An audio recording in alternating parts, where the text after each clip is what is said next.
Just a quick video on how to replace a P-mount cartridge. I've decided to change out the cartridge on my linear tracker here. You will need a tool. You need a Phillips screwdriver, a small one. And besides that, it's a pretty easy process. Here's how it works. So the benefit of the P-mount system, which has pretty much fallen out of favor, unfortunately, is that you don't need to do any alignment. You just plug and play. The trick is you actually need to remove this little screw on the side.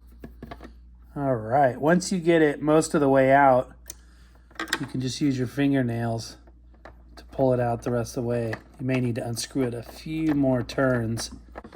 And that screw is going to be longer than you think. As you can see there, it's a pretty unique screw with two separate sets of threading. It goes all the way through the cartridge. Then all you have to do is gently pull out the cartridge. It's literally plug and play. By the way, this is a wonderful, wonderful vintage cartridge.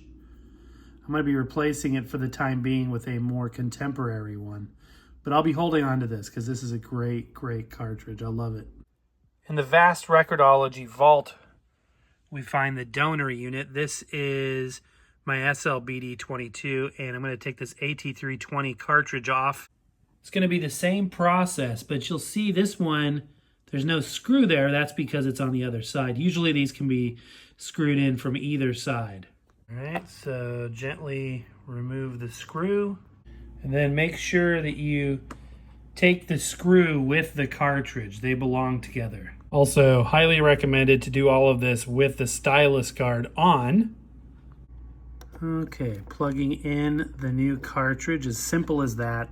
Typically, all of these P-mount cartridges are swappable. They all track at about 1.5 grams. And it's really nice to not have to do any alignment or anything like that. Lastly, we need to put the screw in the side and we're good to go.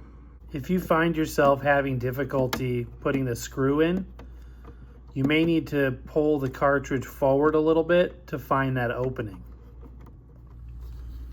Give it a little quick cleaning.